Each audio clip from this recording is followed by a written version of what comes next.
Hi everyone, my name is Minghao Li. I'm from Harvard University. Today I'm presenting our work THC, Accelerating Distributed Deep Learning using Tensor Homomorphic Compression. This work is done in collaboration with our collaborators at UCL and VMware by Broadcom. I think it's without a question that deep neural networks, or simply known as DNNs, are becoming essential components of many fantastic applications, such as ChatGPT, coding copilot, image generator, just to name a few. And in recent years, the computing demands of DNN model training jobs is also growing fast, with the training compute doubling about every 5.7 months. At the same time, the GPU performance is not really growing as fast. The GPU computational speed doubles about every 2 years, and the GPU memory size is seeing a mere 15 months doubling period at most. So this growth rate difference calls for using more GPUs to train huge model collectively so that we make sure we have both reasonable batch size and training time. So therefore, we're expecting to see more GPU workers participating in the training process and having more data being transferred between these GPU nodes during the training as the model size keeps increasing. Moreover, the network bandwidth is growing at an even slower rate and doubles roughly every 3 years over the past decades.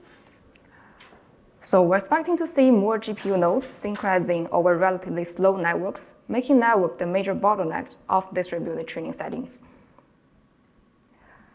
Indeed, in present-day trainings, inter-machine synchronization cost is already high.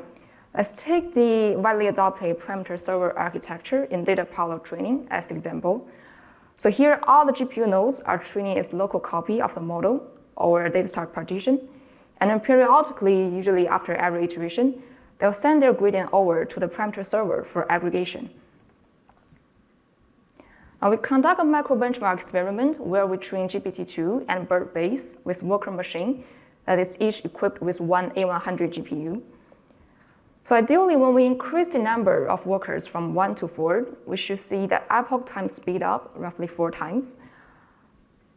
However, even with a network bandwidth as high as 100 Gbps and with BiPS, namely the state-of-the-art parameter server architecture, with GPT-2, we're only seeing an epoch time speed up of roughly 2.58 times, and with BERT-based, the speed up is roughly 2.27 times.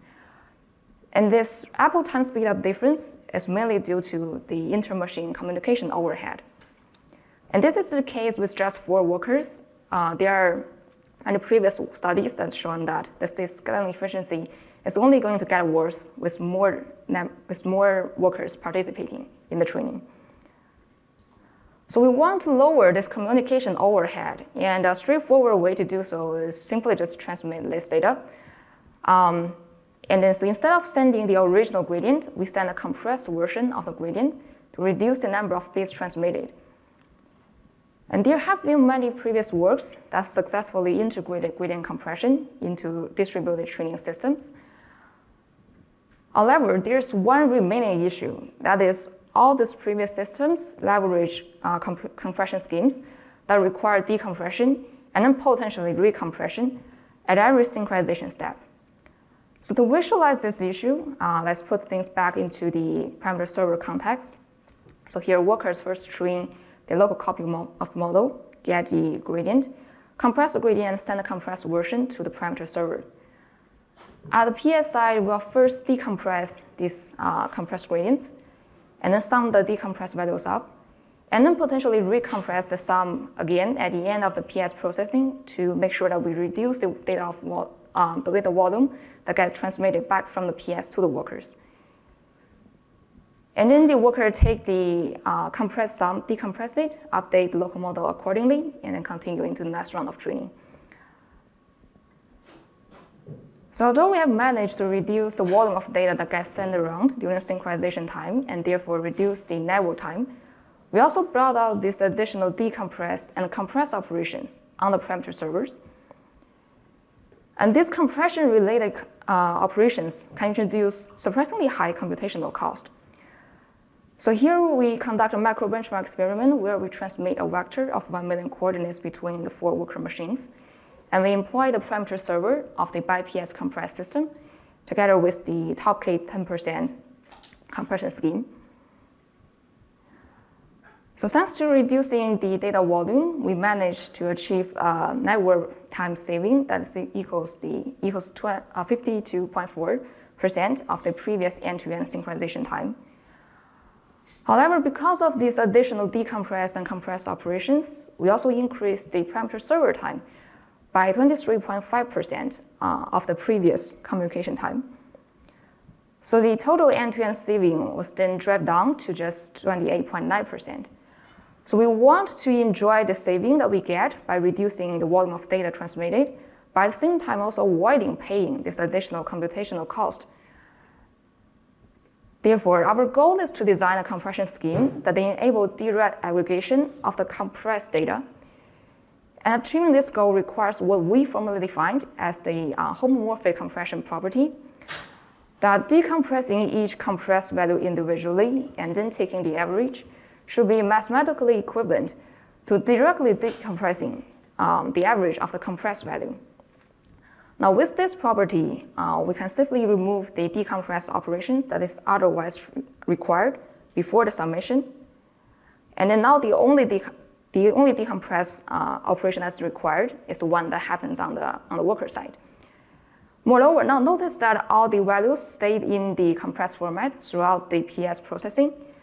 So we can also remove the additional recompression process at the end of the PS. So to the best of our knowledge, THC is the first gradient compression scheme that is formally declared to be homomorphic. Now moving on designing the THC algorithm, we consider quantization schemes that turn floats into integer quantized values that takes fewer bits to represent. So for example, if we want to use only 3 bits per quantized value, we can then create 8 integer values that each covered a specific range of floats on all the workers. The problem with most existing quantization schemes comes down to the fact that the workers are quantizing over varying range. So the same quantized value might actually cover different float range on different workers. And as shown in this example, here these two values are both turned into integer quantized value 7. However, their actual value differ by a lot. So it doesn't really make sense for us to directly sum up the quantized values here. In practice, what people usually do, well, they will send some information regarding the local range together with the quantized values to the parameter server. Then on the PS side, we'll first scale up the quantized values based on the per worker range before we do the actual summation. So with THC, we want to actually convert all the floats into integer values that are directly summable. And that requires us to align the ranges that the workers are quantizing over. A straightforward approach is, for example, just align the worker ranges through a preliminary round of min and max value exchange. Now with the aligned range, when we specify the number of quantized values we want to create, we can create evenly distributed integer values that all cover the exact same range on all workers. Now recall our previous example where the two values were both quantized into 7. Now they get quantized into 6 and 7 respectively. And then these two quantization values will directly get sent to the parameter server where they are directly summed up. And then the sum is then returned back to the workers by the PS. So now we know that any quantization that operate over a global range can be homomorphic. What makes THC truly special is that we make additional optimizations to retain the model training accuracy. Now, the first approach we take is we shrink the quantization range through the randomized Hadamard transformation. The intuition here is that through this transformation, we'll be able to squeeze the coordinate values of the gradient vector together to reduce the difference between the min and max value. So we reduce the range that we are quantizing over. To put it more formally, it's provable that with RHT will make the coordinates approach a normal distribution. So then together with extreme value clamping, we'll bound the min and the max we're quantizing over and effectively reduce the quantization range. Also notice that this transformation can happen in parallel with the global range alignment to further accelerate the end-to-end process. Now with the values uniformly distributed, we can take one step further and to enable more fine-grained quantized values through non-uniform quantization. And then we create a set of non-uniformly distributed indices that cover a subset of the quantized values. Later, we convert these non-uniform indices back to uniform quantized values that can be directly summed up with the lookup table that we actually built offline.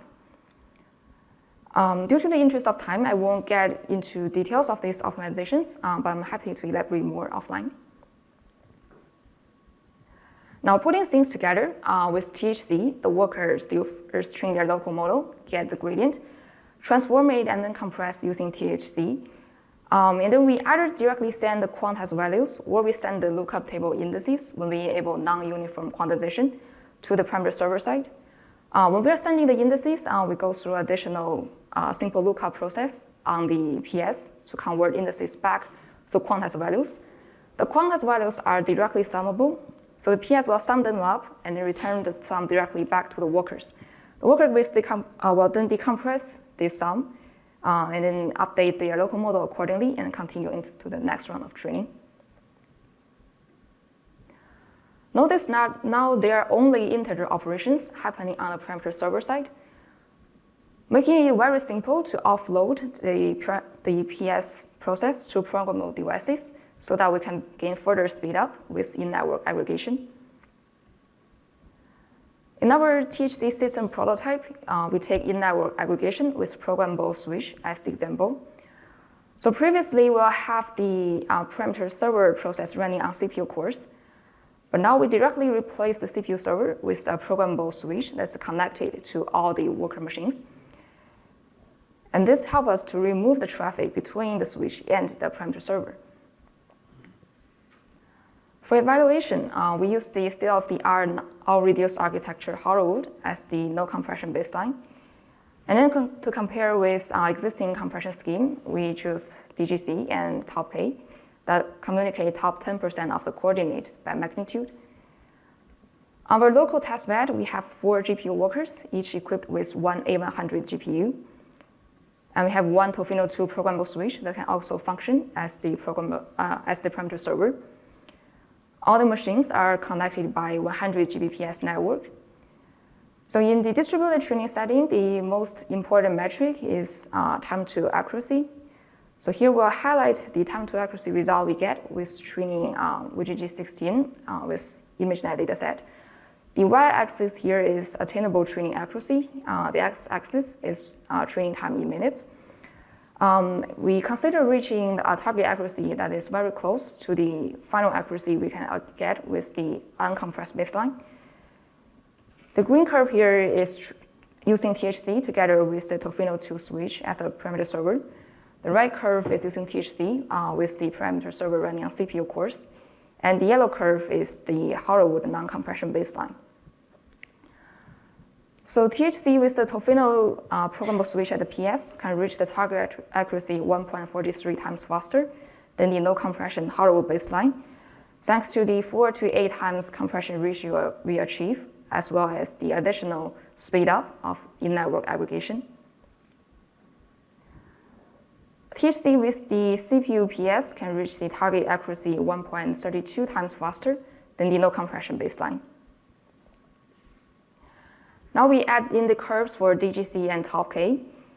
THC will be able to reach the target accuracy up to 2.38 times faster than top K and DGC, thanks to eliminating the PS compression overhead, and at the same time also achieve a lower compression error, thanks to both the optimizations for accuracy improvement we mentioned above, and also by avoiding this recompression process at the PS, and so we avoid introducing additional compression error. Now we also have additional results, including large-scale experiments with 64 GPUs on AWS, simulations for up to 64 workers, as well as comparison with previous quantization schemes over various training scale. and also training results with other representative vision and language models. Moreover, THC also tolerates minor data loss, so that also enables us to explore more system opportunities in addressing stragglers and packet loss. So for more details, please refer to the paper. So in conclusion, networks is taking an increasingly large portion of distributed training time. Tensor homomorphic compression is a novel scheme that enables direct aggregation on the compressed data. THC offers up to 1.47 times time to accuracy speedup. It's scalable and also supports in-network aggregation. Finally, THC is integrated into BiPS and open source. It's accessible at the link below. Yeah, thank you for your attention. I'm happy to take any remaining questions.